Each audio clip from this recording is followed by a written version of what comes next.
चतरा से बड़ी खबर, असामाजिक तत्वों का तांडव। असामाजिक तत्वों ने मिक्सर मशीन में आग लगाई है। रंगदारी न मिलने से नाराज घटना को अंजाम दिया गया है। सड़क निर्माण में लगी थी मिक्सर मशीन, रंगदारी नहीं मिलने पर मिक्सर मशीन में आग लगा दी गई है।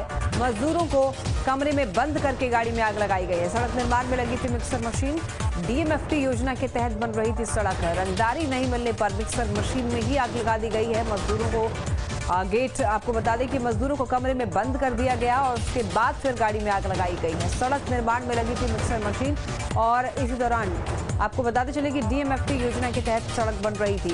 रंगदारी नहीं देने पर कुछ असामाजिक तत्वों ने इस घटना को अंजाम दिया है। असामाजिक तत्वों ने मिक्सर मशीन में आग लगा दी है।